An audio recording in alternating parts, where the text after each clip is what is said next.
1절부터 우리 한 절씩 교독하겠습니다. 요한복음 21장 1절입니다. 14절까지 교독하겠습니다. 그 후에 예수께서 디베랴 호수에서 또 제자들에게 자기를 나타내셨으니 나타내신 일은 이러하니라.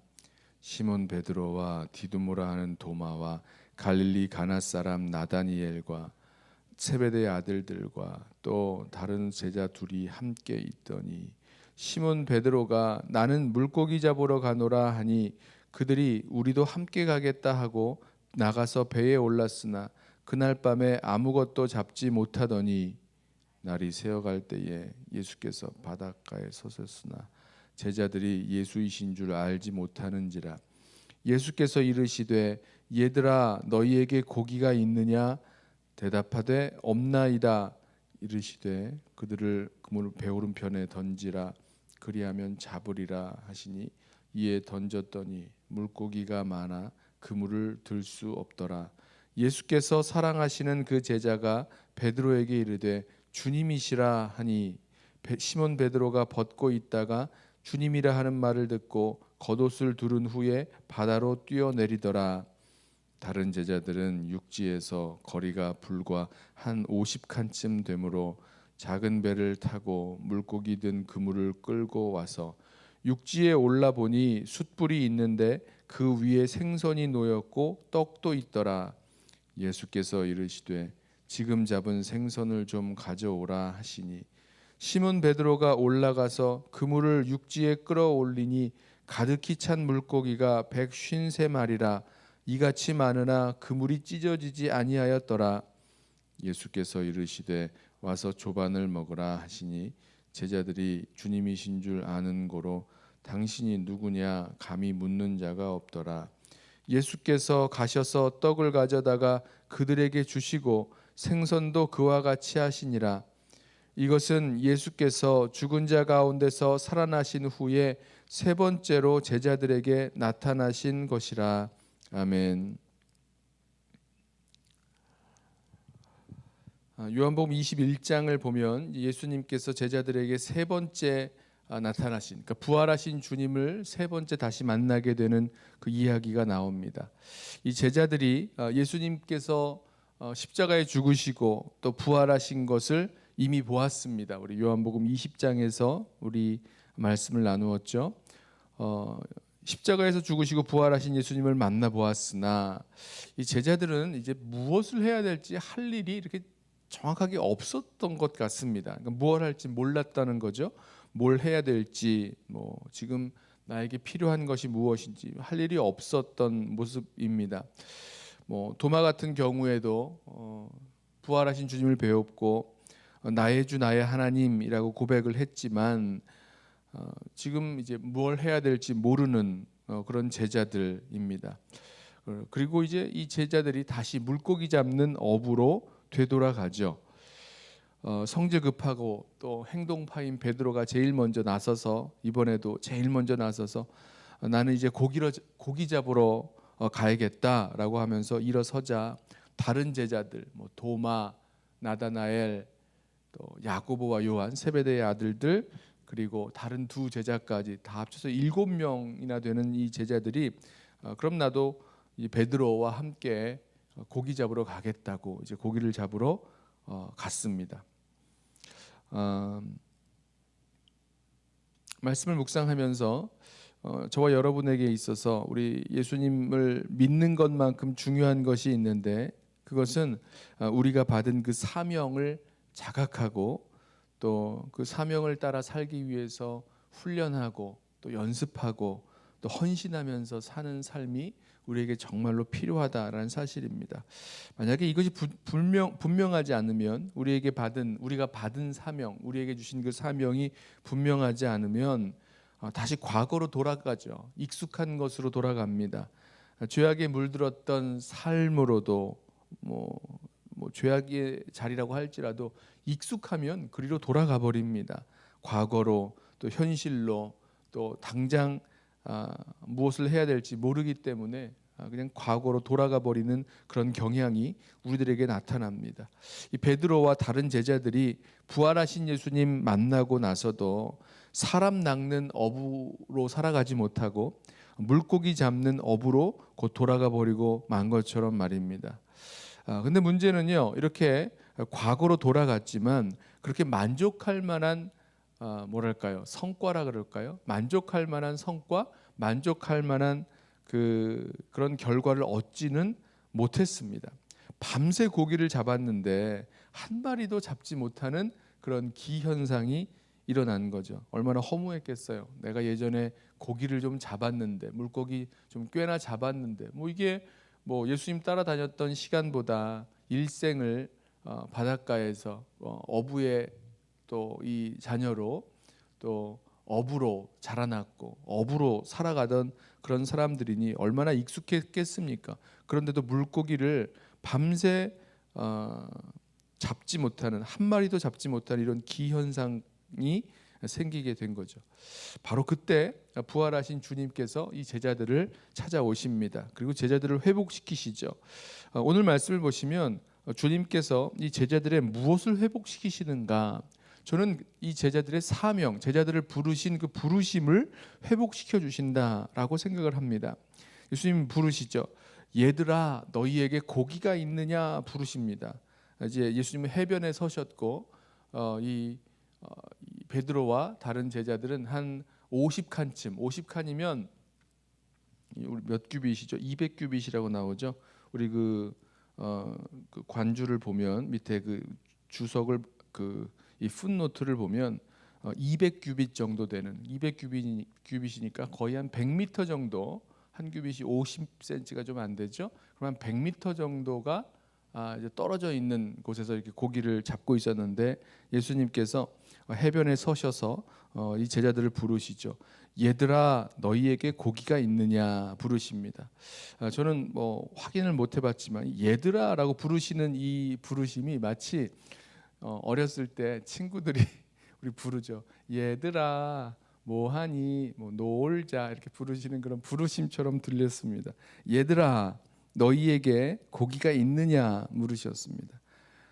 그랬더니 제자들이 대답을 하죠. 고기 한 마리도 못 잡았다고. 어떤 의미에서는 그냥 일하던 사람들끼리의 그런 바닷가에서 이런 주고받는 이야기처럼 들릴 수가 있습니다.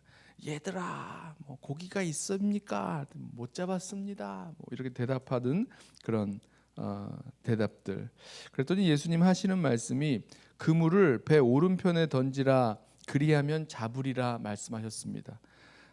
그리고 나서 이 제자들이 그 배 오른편에 그물을 던졌더니 거기서 고기를 잡는데 그물이 들어 올릴 수 없을 정도로 많은 고기를 잡았죠. 여러분, 주일 말씀에서도 이 부분을 잠시 언급했는데 바로 이 모습이 어떤 모습입니까? 예수님께서 이 베드로를 또 제자들을 부르실 때의 그 모습과 아주 똑같습니다. 누가복음 5장을 보면 예수님 말씀하시죠. 깊은 데로 가서 그물을 던지라. 그러면 잡으리라 말씀하셨더니 제자들이, 베드로가 대답하죠. 밤새도록 수고했지만 한 마리도 못 잡았습니다. 그러나 말씀에 의지해서 그물을 내리겠습니다. 라고 그물을 내렸더니 그 그물에 그물이 찢어질 정도로 많은 고기를 잡았다. 이렇게 말씀하고 있죠. 예수님께서 제자들을 부르셨을 때, 베드로를 부르셨을 때의 바로 그 모습입니다. 한 마리도, 밤새도록 고기를 잡았으나 한 마리도 잡지 못했던 어부. 그러나 주님께서 말씀하셨을 때에 그물이 찢어지도록, 그물을 들어 올릴 수 없을 정도로 아주 많은 생선을, 고기를 잡게 된 거죠. 그때 예수님께서 제자들을 부르셨어요. 베드로를 부르셨습니다. 내가 이제 후로는 사람을 취하리라, 사람을 낚으리라, 사람 낚는 어부가 되게 하시겠다는 거죠. 그리고 나서 베드로가 예수님을 따라갔던, 예수님을 따르는 제자의 발걸음을 살아갔던 그 시작이 바로 이와 같은 모습이었습니다. 부활하신 주님께서 이 갈릴리 그 바다로 돌아가서 물고기 잡는 어부로 돌아가 버린 그 제자들을 찾아오셔서 이들을 부르시고 이들에게 이들을 처음 부르셨던 제자로 부르셨던 그때의 그 모습으로 다시 생각나게 하셨습니다. 그리고 이것이 이 제자들의 사명을 사람 낚는 어부로서 주님 따라가는 제자로서의 그 삶을 다시 살아갈 수 있는 그런 회복시켜 주시는 그런 역사가 여기서부터 다시 시작되죠. 이어지는 말씀도 마찬가지입니다. 이 소식을 예수님이 이제 그 고기를 잡은 그 이후에 사랑하시는 예수님 사랑하시는 제자 요한이 베드로에게 주님이시다라고 이야기를 하니까 이 시몬 베드로가요, 이 겉옷을 입고 바로 물로 뛰어듭니다. 벗고 있다가 이제 물로 뛰어 들어가서 예수님께, 해변에 계신 예수님께로 나아간 거죠. 뭐 헤엄도 쳤을 것이고 걷기도 했을 것이고 그러면서 예수님께로 나아갔습니다. 다른 제자들도 배를 타고 그 육지로 그 그물을 끌어 올려 왔습니다. 예수님이 숯불을 피워 놓으셨고 그 위에 이제 조반을 준비해 놓으셨죠. 떡과 생선을 구우셨습니다. 그리고 그 조반을 먹으라 말씀을 하시죠. 제자들이 아무 말 못하고 한마디 말도 못하고 조반을 먹었습니다. 이 모습 역시도 어떤 의미에서는 뭐 이제 그 후에 보겠지만 예수님께서 베드로가 예수님을 부인했던 그 대제사장의 그 뜰에서 숯불을 쬐면서 불을 쬐면서 예수님을 부인했던 그 모습과도 오버랩되기도 하고, 또 떡과 이 생선 뭐가 기억나세요? 오병이어로 제자 5천인을 먹이셨던 그런 모습도 기억나고, 예수님과의 그런 만남, 예수님과의 추억들이 다시 생각나게 되는 그런 시간들, 주님이신 것을 알고 있었던 제자들이 아무 말 하지 못하고 이렇게 아침을 먹는 모습이 나옵니다. 자, 주님께서는 이렇게 자신의 받은 사명을 잃어버리고 또 과거로 익숙한 곳으로 돌아간 우리들에게로 또 찾아오시죠. 그리고 찾아오셔서 주님과의 그 만남, 주님께서 우리를 부르셨던 그 부르심의 자리로 다시 인도하십니다. 그리고 거기에서 우리는 회복되죠. 주님께서 우리를 어떻게 부르셨는지, 또 무엇을 원하셨는지 우리는 그 자리에서 회복이 시작됩니다. 말씀을 묵상하면서 오늘 저와 여러분도 예수님을 다시 기억하고 예수님을 만날 수 있는 그 자리로 한번 돌아가 보았으면 좋겠습니다. 주님께서 우리를 부르셨던 그 부르심의 자리, 주님께서 우리를 사랑하셨고 또 우리로 만나 주셨던 그 자리로 다시 돌아가서 주님께서 우리에게 주신 그 사명 감당하면서 살아갈 수 있는 저와 여러분 되시기를, 또 그 사명에 붙들려 살아갈 수 있는 저와 여러분 되시기를 예수님의 이름으로 부탁하며 축원합니다. 기도하겠습니다. 사랑하는 주님, 어느새 익숙한 과거로 돌아가 버리기 쉬운 우리들의 모습들 바라봅니다. 베드로와 다른 제자들이 부활하신 예수님 만나고도 나는 고기나 잡으러 가야 되겠다라고 생각하면서 갈릴리 그 바닷가로 또 어부의 삶으로 돌아가 버렸으나 주님께서 다시 찾아오셔서 주님과의 만남을, 주님께서 부르셨던 그 부르심의 첫 자리를 다시 기억하게 하시고 생각나게 하시는 주님의 그 은혜를 우리 바라봅니다. 주님, 우리의 심령 가운데에도 주님께서 우리를 부르셨던 그 부르심의 첫 자리, 주님 사랑 알고 주님 사랑 깨닫고 감격하던 그 자리로 다시 돌아가 기억하고, 정말 주님 우리를 부르신 그 부르심의 자리에서 주님 원하시고 기뻐하시는 그 뜻대로 순종하며 제자의 삶, 또 사람 낚는 어부의 삶, 부르신 그 부르심 따라 살아갈 수 있도록 우리 모두를 붙들어 주옵소서. 주님, 우리 삶 속에서 주님이 계시지 아니하면 열매 맺을 수 없음을 이 시간 고백합니다. 많은 것 얻을 것 같지만, 이 세상에서 많은 것 이룰 것 같지만 그러지 아니한 것을 우리 알고 있습니다. 주여, 우리를 붙들어 주셔서 모든 자리에서 주님과 함께 동행하고 또 주님 안에서 열매 맺으며 살아갈 수 있는 우리들 되게 하옵소서. 감사하오며 예수님의 이름으로 기도드리옵나이다. 아멘. 우리 이 시간에 오늘 주신 말씀을 생각하면서